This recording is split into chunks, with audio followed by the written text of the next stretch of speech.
156. And Lushan's rebellion. During Emperor Xuanzong's reign, he sought to strengthen border defenses by establishing 10 military districts, known as Fanjin, frontier garrisons. The commanders of these garrisons were called Jidushi, military governors, and they wielded significant authority, overseeing military, administrative, and financial matters in their regions. According to custom, a Jidushi who achieved great military success could be promoted to chancellor at the imperial court. When Li Lingfu took power, he not only suppressed civil officials but also became suspicious of the powerful frontier generals. One of the most accomplished commanders, Wang Zhongxi, served as Jidushi of 4 key military districts, including Shuofang. His subordinates, Ge Han and Li Guangbi, were also renowned generals. Li Lingfu, fearing that Wang Zhongxi's growing influence might lead Emperor Xuanzong to recall him to the capital as chancellor, falsely accused him of conspiring to install the crown prince as emperor. As a result, Wang Zhongxi was nearly executed. It was only through Ge Han's persistent pleas that Xuanzong spared Wang Zhongxi's life, though he was demoted instead. Unable to bear the humiliation, Wang Zhongxi fell ill and died. And Lushan's rise to power. At the time, several military governors of frontier regions were of non-Han ethnic backgrounds. Li Lingfu believed that these foreign generals, being less educated and lacking connections to the court, would not be considered for chancellorship. He thus advised Emperor Xuanzong to promote non-Han commanders, arguing that they were both militarily capable and politically trustworthy. Xuanzong, fearing rebellion from the frontier generals, accepted Li Lingfu's suggestion and appointed several non-Han officers as Jidushi. Among them, and Lushan, the Jidushi of Pinglu, headquartered in modern-day Chaoyang, Liaoning, stood out as Xuanzong's favorite. And Lushan had initially served as a low-ranking officer in the Pinglu army but was once court-martialed for disobeying orders and losing a battle. The border commanders sent him to Chang'an for punishment. At the time, Chancellor Zhang Jiuling recommended executing him to maintain military discipline. Zhang Jiuling warned Xuanzong. And Lushan violated military orders and caused severe losses. According to military law, he must be executed. Furthermore, I have observed that he is not a good man. If spared, he may bring future calamity. Xuanzong ignored the warning and pardoned An Lushan. Later, Zhang Jiuling was dismissed, while An Lushan used flattery and deceit to climb the ranks, eventually becoming the military governor of Pinglu.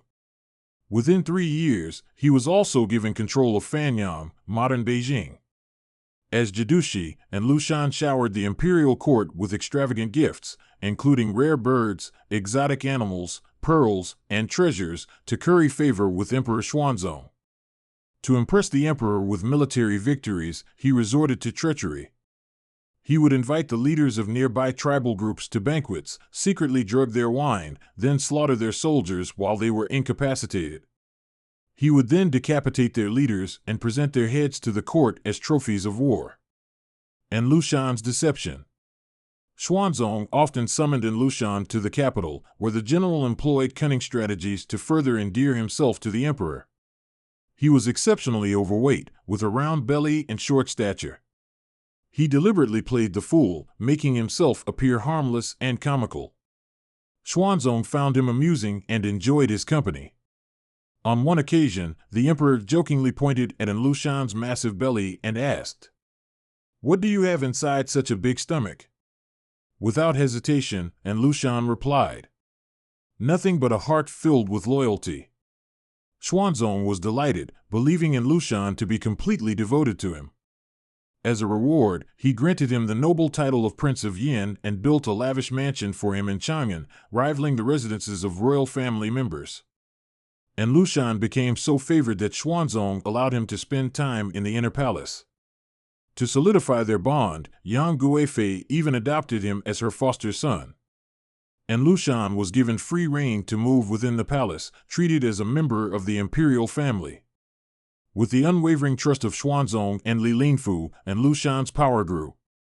In addition to controlling Fanyang and Pinglu, he was also appointed Jidushi of Hedong, headquartered in modern Taiyuan, Shanxi, granting him authority over much of northern China. Preparation for rebellion. With his expanding influence, and Lushan secretly began preparing for rebellion. He built a strong network of military leaders, including the formidable generals Shi Siming and Kai Shida. To support his ambitions, he recruited the Han scholars Gao Shang and Yin Zhuang as advisors.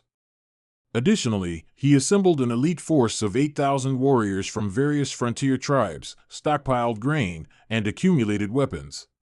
He was merely waiting for Emperor Xuanzong's death to launch his rebellion. The conflict with Yang Guozhong. Following Li Lingfu's death, Yang Guozhong, a distant relative of Yang Guifei, leveraged his family ties to become chancellor. However, Yang Guozhong was a corrupt and unscrupulous opportunist, and he and An Lushan quickly developed a deep mutual disdain. Suspicious of An Lushan's ambitions, Yang Guozhong repeatedly warned Emperor Xuanzong that An Lushan was plotting rebellion. However, Xuanzong, still enamored with An Lushan's feigned loyalty, dismissed these warnings. Over time, An Lushan's disloyalty became increasingly apparent. He requested that 32 Han Chinese generals stationed in Fanyang be replaced with officers of his choosing. When Xuanzong personally summoned him to Chang'an, he repeatedly declined, citing illness.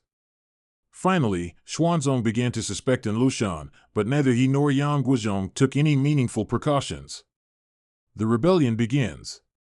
In October 755 AD, after years of careful preparation, An Lushan launched his rebellion. At the time, a government official traveled from Chang'an to Fanyang. Seizing the opportunity, An Lushan forged an imperial decree, falsely claiming that Emperor Xuanzong had ordered him to lead an army to the capital to eliminate the traitorous Chancellor Yang Guozhong. His troops were caught off guard, but no one dared to question what seemed to be an imperial command. The following morning, An Lushan led an army of 150,000 infantry and cavalry southward. The massive force surged across the Hebei plains, raising dust clouds and shaking the ground with their marching drums. For nearly a century, the Central Plains had enjoyed peace, and generations of people had never witnessed war. Provincial officials, unprepared for such an invasion, either fled or surrendered. An Lushan's army faced almost no resistance as they advanced deeper into Tang territory. Panic in Chang'an. When reports of the Fanyang uprising reached Chang'an, Emperor Xuanzong initially dismissed them as mere rumors. However, as more alarming messages arrived, he finally realized the severity of the situation and convened an emergency council. The court was thrown into chaos. Most officials were too terrified to speak. The only one who remained composed was Yang Guozhong, who smugly declared, "I told you An Lushan would rebel, and now I've been proven right. However, your majesty need not worry. His soldiers will not remain loyal to him. Within 10 days, someone will present his severed head to the court." Hearing this, Xuanzong felt somewhat reassured. However, contrary to Yang Guozhong's false confidence, An Lushan's forces continued their unstoppable march. In a matter of weeks, his army crossed the Yellow River and captured Luoyang, the eastern capital of the Tang dynasty. The rebellion had begun, and the empire was now on the brink of catastrophe. 157. Yin Gaoqing's defiant stand against the rebels. In this time of crisis, the first to rise against the rebels was Yin Gaoqing, the governor of Changshan, modern-day Jingding, Hebei. Yin Gaoqing had originally served under An Lushan. However, when An Lushan launched his rebellion, Yin secretly prepared to resist. When the rebel army reached Gaoqing, in present-day Hebei, Yin had already recruited over 1,000 men. Knowing that his forces were too weak to openly challenge An Lushan, he and his subordinate Yuan Luqian pretended to surrender. An Lushan, suspicious of Yan's loyalty, allowed him to remain governor of Changshan but took precautions. He held Yan's son and nephew hostage in his camp and stationed a loyal rebel general at Jingxing Pass, in modern-day Hebei, to monitor him. After An Lushan crossed the Yellow River and captured Luoyang, Yin Gaoqing resolved to rise in rebellion. His cousin, Yin Jinqing, the governor of Pingyuan, modern-day Pingyuan, Shandong, also recruited over 10,000 troops and sent a message urging Yin to capture Jingxing Pass, thereby cutting off An Lushan's supply lines. Seizing Jingxing Pass. Yin Gaoqing learned that the general guarding Jingxing Pass was a foolish drunkard. He forged orders in An Lushan's name, sending soldiers with fine wine and lavish food to reward him.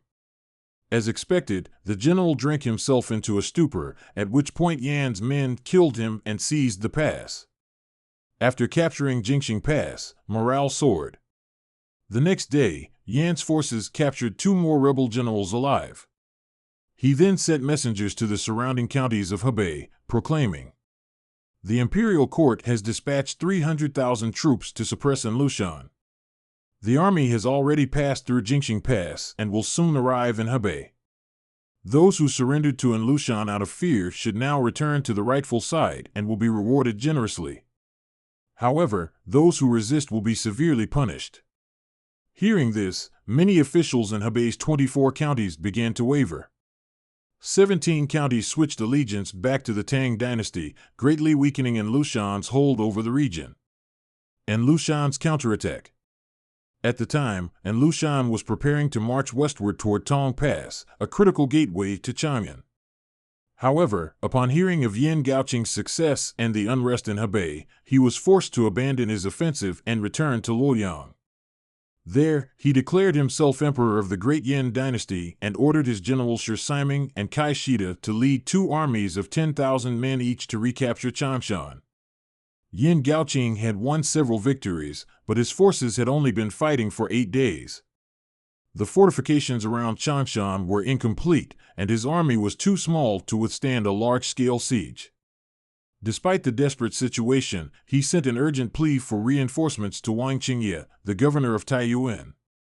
However, Wang refused to send aid. Shi Siming's army besieged Changshan, cutting off all supplies. Yin Gaoqing and his troops resisted for 4 days, fighting to the last arrow. However, food ran out, and the walls were eventually breached. The city fell to the rebels. Yin Gaoqing's capture and execution. After seizing Changshan, Shi Siming allowed his troops to massacre over 10,000 soldiers and civilians. He then captured Yin Gaoqing and Yuan Luqian and sent them to Luoyang to face An Lushan. An Lushan angrily confronted Yin Gaoqing.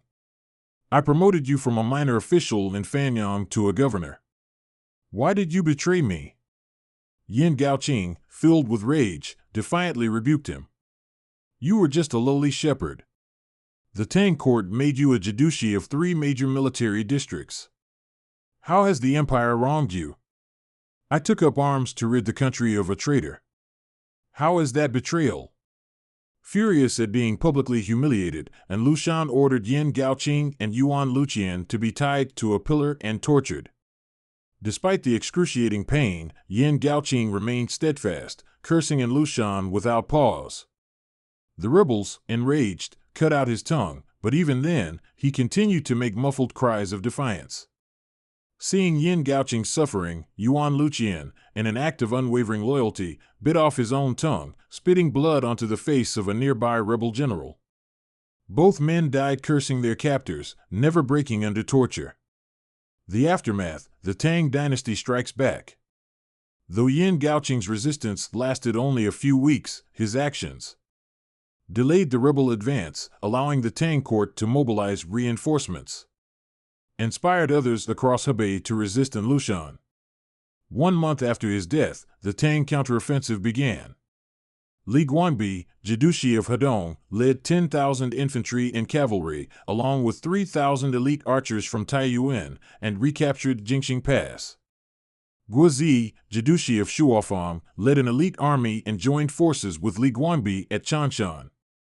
By this time, the people of Hebei, suffering under rebel rule, rose in rebellion. Hearing that Guozi and Li Guangbi's armies were approaching, they organized militias, built fortifications, and attacked rebel forces on their own. With the Tang armies reinforced by local resistance fighters, they launched a major offensive, reclaiming over 10 counties from An Lushan's forces. An Lushan's growing desperation. The loss of Hebei severed the rebels' supply lines, causing morale to plummet. An Lushan, increasingly panicked, lashed out at his advisors Gao Shang and Yin Zhuang. "For years, you assured me that rebellion was foolproof. Now we've been stuck at Tong Pass for months, unable to advance, while our northern supply routes have been cut off. What kind of foolproof plan is this? Seeing his plans unravel, and Lu Shan considered abandoning Luoyang and retreating to his base in Fanyang. However, just as Lu Shan was in a desperate predicament, the Tang court committed a grave mistake. They opened the gates of Tong Pass to the rebels. The rebellion, which could have been crushed, would soon spiral into one of the most devastating wars in Chinese history.